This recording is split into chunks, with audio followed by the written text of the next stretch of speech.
दोस्तों नमस्कार, मैं राज कपूर। आप देख रहे हैं खबर दस्तक।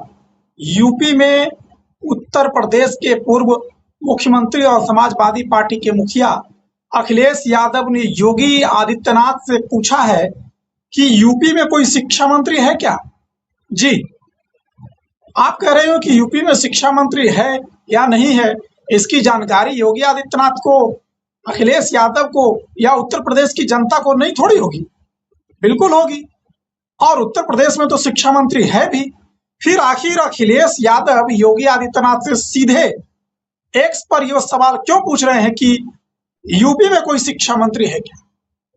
जी, दरअसल योगी आदित्यनाथ ने अब से थोड़ी देर पहले एक्स पर एक पोस्ट करके योगी आदित्यनाथ की सरकार पर जोरदार निशाना साधा है और तंज भरे लहजों में पूछा है कि यूपी में कोई शिक्षा मंत्री है क्या।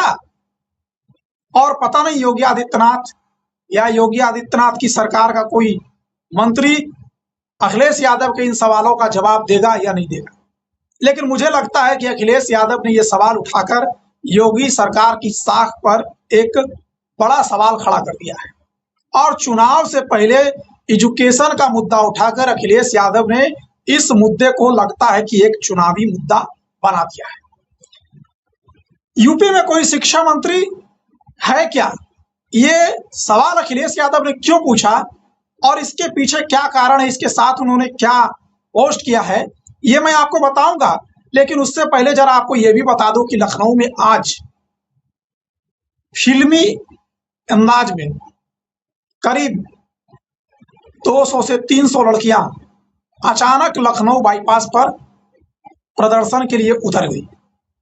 और उनका प्रदर्शन था अपने स्कूल में टीचरों के संख्या को लेकर, उन्हें जो मिलता है खान पान, अपने भोजन की गुणवत्ता को लेकर, स्कूल की मूलभूत सुविधाओं को लेकर। और आपको जरा याद दिला दे कि ये उसी स्कूल की छात्राएं थी जिस स्कूल के छात्रों ने 3 दिन पहले धरना किया था।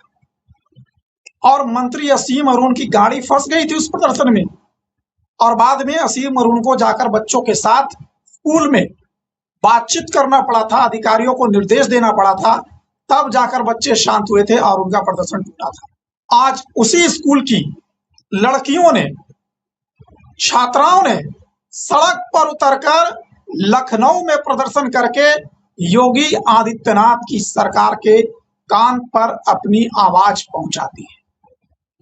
खैर, उस बारे में मैं आगे चर्चा करूंगा, लेकिन अखिलेश यादव ने जो बात लिखी है उस पर चर्चा ज्यादा जरूरी है। जो आखिरी की लाइन है उसमें उन्होंने लिखा है कि उत्तर प्रदेश में कोई शिक्षा मंत्री है क्या, और नीचे वो फुटेज लगाई है लखनऊ बाईपास की जो छात्राओं के प्रदर्शन की वजह से जाम हो गया है। लेकिन मैं जरा अखिलेश यादव का ट्वीट भी आपको पढ़कर सुनाता हूं। 2014 में आई भाजपा सरकार की सबसे बड़ी असफलता विफलता ये है कि 2014 में आई भाजपा सरकार की सबसे बड़ी असफलता विफलता ये है कि 14 साल तक के बच्चों को अब उनसे कोई उम्मीद नहीं बची है। जिन छात्राओं को स्कूलों में होना चाहिए वो टीचर की कमी के साथ साथ स्कूल में बुनियादी सुविधाओं के लिए सड़क पर उतरने को मजबूर हैं। करें कि 14 साल तक के बच्चों को अब योगी सरकार से कोई उम्मीद नहीं बची।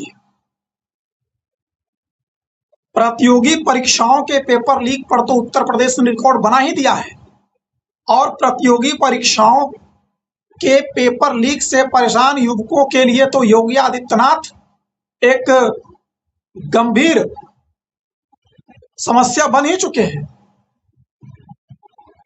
प्रयागराज में जो छात्रों की गूंज कार्यक्रम राहुल गांधी ने किया, जिसे रोकने की तमाम कोशिश हुई, फिर भी उसमें जो भीड़ पहुंची उस भीड़ ने इस बात की सहमति दे दी,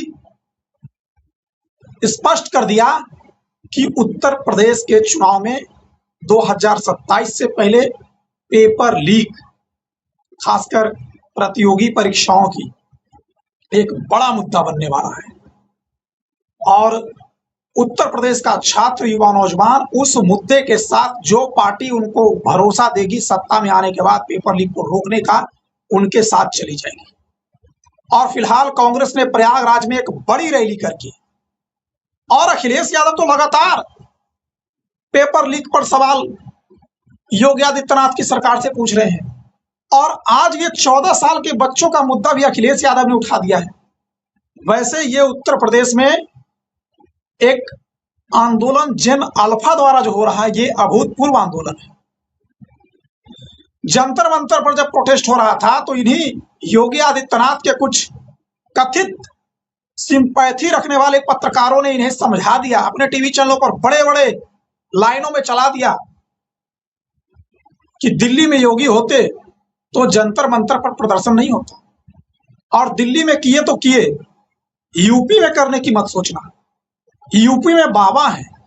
और ऐसा प्रचारित किया जैसे बाबा के रहते कुछ हो ही नहीं सकता। पता नहीं किस वहम में वो लोग जी रहे हैं। पता नहीं आज के उन छात्रों को जिन्होंने एक झटके में धर्मेंद्र प्रधान को कुर्सी से हटा दिया, उनकी ताकत को समझ नहीं पाए, या तो समझकर ना समझ बन रहे हैं। ये जिन अल्फा 6ठी 7वीं 8वीं 9वीं 10वीं पढ़ने वाले छात्र उत्तर प्रदेश की राजधानी लखनऊ में 3 दिन पहले छात्रों ने और आज छात्राओं ने उतरकर यह साबित कर दिया कि ये सरकार से नहीं डरते हैं, ये सरकार की पुलिस से नहीं डरते, ये सरकार के प्रशासन से नहीं डरते, और ये अपने हक के लिए अब सड़क पर आकर आवाज उठाएंगे।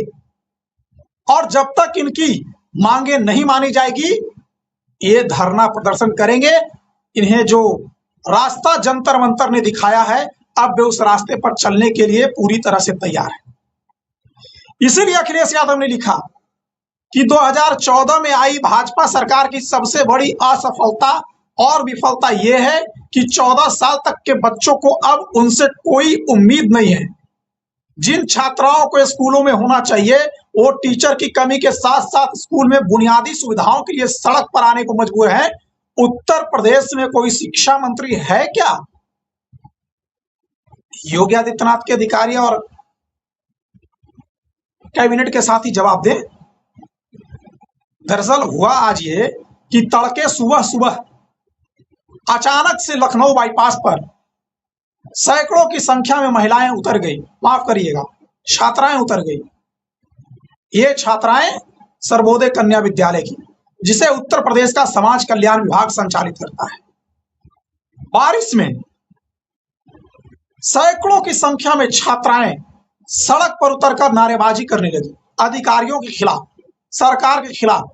स्कूल में टीचर नहीं है उसके खिलाफ, उन्हें भोजन गुणवत्तापूर्ण नहीं मिल रहा है उसके खिलाफ, और उनके स्कूल में इंफ्रास्ट्रक्चर की कमी है उसके खिलाफ, शिक्षकों की कमी है उसके खिलाफ। देखते ही देखते सैकड़ों गाड़ियों का जाम लग गया। पुलिस प्रशासन के होश उड़ गए। पुलिस प्रशासन आई लेकिन छात्राओं को समझाने में कामयाब नहीं हो पाई।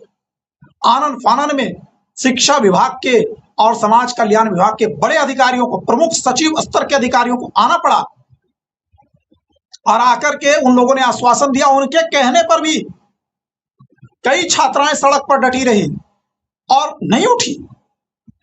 बाद में उनसे रिक्वेस्ट किया गया, उन्हें कहा गया कि आपकी समस्याएं का समाधान करेंगे और आगे बातचीत आपकी सरकार तक हम लोग ले जाएंगे, तब जाकर वो छात्राएं उठी है।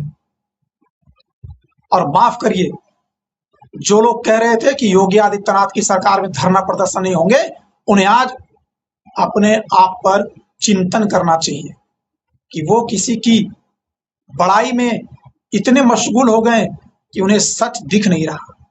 ये 14-15 साल की छात्राएं पुलिस प्रशासन को घुटनों पर ला दी, और ये पत्रकार तथाकथित कहते हैं कि योगी आदित्यनाथ के राज में इस तरह के प्रदर्शन नहीं हो सकते। बारिश में ये छात्राएं सड़क पर बैठी रही, 8 किलोमीटर पैदल चल रही थी। वो तो अच्छा हुआ रास्ते से नहीं लौटा दिया गया, नहीं तो आप सोचिए बारिश में 14-15 साल की छात्राएं 8 किलोमीटर चल करके अपनी समस्या का समाधान कराने जा रही थी। तो माफ करिएगा, इस जेन अल्फा को आप पुलिस के डंडे से, पुलिस के ताकत से नहीं दबा पाएंगे। और जिस तरह से अब उत्तर प्रदेश में अलग अलग शहरों में छात्राएं और छात्र यानी जेन अल्फा सड़कों पर उतरकर अपने हक की लड़ाई लड़ रहे हैं, अपने हक की मांग कर रहे हैं, वो निश्चित तौर पर योगी सरकार के लिए सोचनीय विषय है। चुनाव से पहले इस पर एक चर्चा होनी चाहिए, और अगर इसे नजरअंदाज किया गया तो दिल्ली का हश्र आपने देखा है। और अखिलेश यादव तो अब छात्राओं के साथ, छात्रों के साथ खुलकर खड़े हो गए हैं, उनकी मांगों के साथ खड़े हो गए, और उन्होंने तो ट्वीट कर दिया है। खैर, इस वीडियो के आखिर में मैं सिर्फ अखिलेश यादव का आखिरी ट्वीट पढ़ देता हूं कि 2014 में आई भाजपा सरकार की सबसे बड़ी असफलता विफलता यह है कि 14 साल की बच्चों को अब उनसे कोई उम्मीद नहीं बची है। जिन छात्राओं को स्कूलों में होना चाहिए वो टीचर की कमी के साथ स्कूल के बुनियादी सुविधाओं के लिए सड़क पर आने को मजबूर हैं। उत्तर प्रदेश में कोई शिक्षा मंत्री है क्या? अब सरकार या सरकार के प्रतिनिधि अखिलेश यादव के इस सवाल का जवाब दें कि उत्तर प्रदेश में शिक्षा मंत्री है या नहीं है। और ये जो छात्रों का गुस्सा बढ़ते जा रहा है, उस गुस्से को कम कैसे किया जाए, उनकी समस्याओं का समाधान कैसे किया जाए, इस पर चर्चा हो, बशर्ते इस बात पर चर्चा ना हो कि उत्तर प्रदेश में आंदोलन नहीं हो सकता। अब आप इन छात्रों के गुस्से को नहीं रोक सकते, इनका समाधान ही करना पड़ेगा। बाकी उत्तर प्रदेश की हर छोटी बड़ी खबर पर हमारी नजर बनी रहेगी। जैसे ही वो बड़ी खबर आएगी हम आपके लिए तुरंत लेकर हाजिर होंगे। फिलहाल इस वीडियो में इतना ही। मुझे दीजिए इजाजत। नमस्कार।